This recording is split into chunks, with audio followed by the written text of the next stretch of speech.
Brooklyn Shadows, a Bernard Miller Mystery Part 1, Whispers in the Dark. Brooklyn had always been a vibrant borough, full of life and culture, but lately, a dark shadow had descended over its streets. A series of brutal rapes and murders had rocked the Hispanic community in the heart of Brooklyn. 3 women, Lisa Gomez, Pamela Rios, and Isabel Ramos, had been attacked and killed in cold blood, their bodies left in alleyways like discarded objects. All young, between the ages of 19 and 29, they had been found within days of each other, sending waves of fear through the tight-knit neighborhoods. Bernard Miller sat in his office, the weight of the case heavy on his mind. The brutal nature of the attacks reminded him of the darkest days of his NYPD career. But this was worse. These were systematic killings, calculated and vicious. Bernard, now a private investigator, had been pulled into the case when an old friend from the NYPD asked for his help. Brooklyn PD was at a dead end, and the families of the victims were desperate for answers. Detectives Cynthia Toussaint and Hector Ramirez sat across from him, reviewing the files. The details were grim. All 3 women had been attacked at night, strangled after being assaulted, and left in deserted areas. The community was terrified, and whispers of a serial predator on the loose spread like wildfire. "These 3 names keep coming up," Cynthia said, her voice tense as she pointed to a list of known criminals in the area: Juan Calderon, Carlos Hernandez, and Felipe Gonzalez. All 3 had prior records for assault and rape, though nothing on this scale. "I spoke to my contacts in the precinct," Hector added. "Calderon is out on parole, Hernandez has been laying low, and Gonzalez works construction. No alibis so far, but no one's talking. The streets are too scared." Bernard leaned back in his chair, the images of the victims flashing in his mind. "This feels personal. These attacks, they aren't random. There's a pattern here." "What do you mean?" Cynthia asked, leaning forward. "These men aren't just targeting anyone," Bernard said, his eyes narrowing. "They're hunting specific women. We need to figure out what links these victims together, beyond just the obvious." Part 2. Cracks in the Facade. As the investigation unfolded, Bernard dug deeper into the lives of the 3 murdered women: Lisa Gomez, Pamela Rios, and Isabel Ramos. On the surface, they appeared to be typical young women living in Brooklyn, but Bernard knew that the key to solving these crimes lay in their backgrounds. Lisa Gomez had been a waitress, working at a local diner near her home. Pamela Rios had been a college student, studying to be a social worker, while Isabel Ramos had worked as a hairdresser. Different jobs, different lives, but they all frequented the same areas, the same neighborhoods where Juan Calderon, Carlos Hernandez, and Felipe Gonzalez operated. Bernard met with Lisa Gomez's grieving mother, who tearfully explained that Lisa had been receiving harassing phone calls and text messages in the weeks leading up to her death. Pamela Rios's best friend mentioned that Pamela had confided in her about being followed by a strange man after her evening classes. And Isabel Ramos's co-worker recalled how Isabel had expressed fear about a man who had been loitering near her salon. Bernard's gut told him there was more to this than just a random string of assaults. "These women were being stalked," he said to Cynthia and Hector after returning to the office. "Whoever did this was watching them long before the attacks." "They knew their routines," Hector agreed, frowning. "But why these women specifically? Why Lisa, Pamela, and Isabel?" Cynthia clicked through her notes, her brow furrowed. "I cross-referenced their social media accounts, and all 3 women were part of a local community outreach program. It's not much, but it's the first connection we've found." Bernard's mind raced. The outreach program might have brought them into contact with their killer, or at least with someone connected to these predators. "It's a start," Bernard said. "We need to dig deeper into this program and see if any of our suspects were involved." Part 3. Into the Lion's Den. The deeper Bernard and his team dug, the more they uncovered.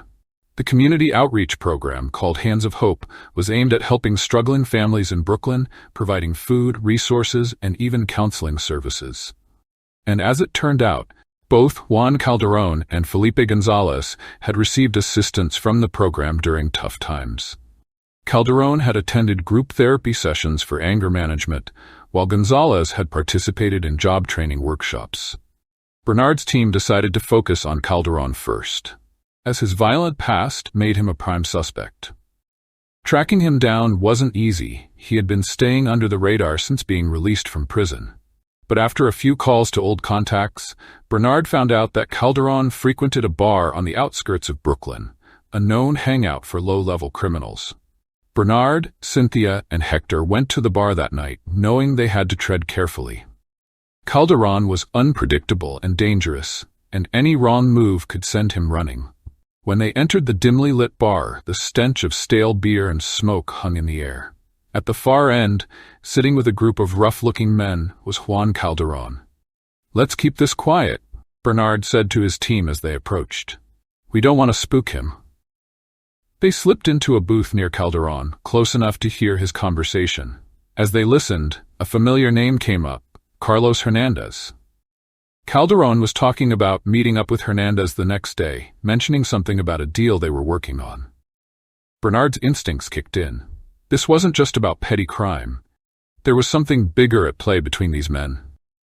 After waiting for Calderon to leave, Bernard and his team followed him, carefully trailing him to an abandoned building a few blocks away. It was there that they saw Calderon meet with Carlos Hernandez and Felipe Gonzalez. "They're all here," Cynthia whispered. "What now?" "We wait," Bernard said. "We need more. They'll slip up." As they watched from the shadows, the conversation between the three men grew heated. Calderon shoved Gonzalez, shouting something about a mistake. Bernard strained to hear, catching bits and pieces of their argument. "You said no one would find out," Calderon hissed. "You screwed this up, Felipe. It's your fault, Juan." Gonzalez shot back. "You were the one who—" Before he could finish, Hernandez stepped between them, calming the situation. But it was too late. Bernard had heard enough. These men were responsible for the murders, but they were turning on each other. Part 4: The Truth Unveiled. Bernard and his team didn't wait any longer. With the evidence they had gathered, they moved in on Juan Calderon, Carlos Hernandez, and Felipe Gonzalez, catching them by surprise and placing them under arrest. As they were taken into custody, the full scope of their crimes began to unravel. In the interrogation room, under pressure from Cynthia and Hector, the truth finally came out. The three men had been stalking and assaulting women in Brooklyn for months, targeting women who had crossed paths with them in some way. Lisa Gomez, Pamela Rios, and Isabel Ramos had all been victims of their twisted game. Calderon, driven by deep-seated rage and control issues, had led the group, using his connections in the community outreach program to identify vulnerable women. Hernandez, though initially hesitant, had been roped into the assaults, and Gonzalez had gone along with it out of fear and greed. It was never about the women, Calderon spat during his confession. It was about power, control. Bernard felt a sickening anger twist in his gut. These men had stolen the lives of 3 innocent women, driven by their own dark impulses. Justice would be served, but it wouldn't bring those women back. As the case closed, Bernard returned home to Bloomingdale, New Jersey, where Tasha and Anthony greeted him with relieved smiles. The weight of the case still clung to him, but he knew that, at least for now, the streets of Brooklyn were safer. Part 5: Justice and the Shadows. The courtroom was silent as the judge delivered the final sentence. Life without parole for Juan Calderon, Carlos Hernandez, and Felipe Gonzalez. Their confessions, combined with the damning evidence collected by Bernard Miller and his team, left no doubt about their guilt. The families of Lisa Gomez, Pamela Rios, and Isabel Ramos watched from the gallery, tears of relief and sorrow mixed on their faces. Justice had been served, but nothing could bring their loved ones back. Bernard stood at the back of the courtroom, watching the scene unfold. The weight of the case had taken its toll on him. The brutality of the murders and the sheer lack of remorse from the perpetrators haunted him, but he knew that his work had brought a sense of closure to the grieving families. Cynthia Toussaint and Hector Ramirez stood by his side, their faces reflecting the same quiet satisfaction mixed with exhaustion.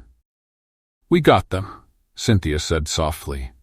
"We stopped them from hurting anyone else." "Yeah," Bernard replied, though his voice was distant. "But these streets will never be completely safe. There's always another monster lurking in the shadows." Hector placed a hand on Bernard's shoulder. "We can't save everyone, Bernie, but today we made a difference, and that's what matters." As they left the courthouse, Bernard's thoughts drifted back to his own family. Tasha and Anthony were waiting for him at home, and as much as he felt the pull of the streets, he knew they needed him more. His life had been consumed by justice, but his children needed a father, especially after losing Fiona. Part 6. A Moment of Peace. Back in Bloomingdale, New Jersey, Bernard arrived home late in the evening. The house was quiet, the warm glow of the living room lights casting a comforting hue over the space. Inside, Catherine and Joe Bennett were sitting with Tasha and Anthony, who immediately ran to Bernard as soon as they saw him. "Dad!" Anthony shouted, throwing his arms around his father. "You're home!" Tasha followed, a little more reserved, but the smile on her face told Bernard everything he needed to know. "We saw the news," she said softly. "You caught them." Bernard knelt down to hug both his kids tightly. "Yeah, we did. It's over now." Tanisha, their babysitter, stood off to the side, giving Bernard a small nod of approval. "They've been good, but they missed you," she said, offering a supportive smile. "I'm glad to be home," Bernard replied, the tension in his shoulders finally easing. He looked around the room, feeling a deep sense of gratitude for his family. After everything he'd seen, everything he'd faced, their love was what kept him grounded. As the evening settled in, Bernard sat with his kids in the living room, a quiet moment of peace enveloping them. Tasha and Anthony were glued to a movie, their laughter filling the room, and for a brief moment, Bernard allowed himself to relax. The darkness that had haunted Brooklyn still lingered in his mind, but for now, he was here, with the people who mattered most. He would always fight for justice, always chase the shadows that threatened to harm the innocent. But tonight, he could finally breathe. Part 7.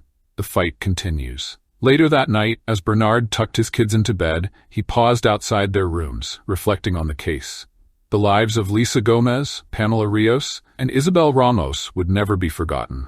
Their memories had driven him to catch the men responsible, but Bernard knew that cases like these would keep coming.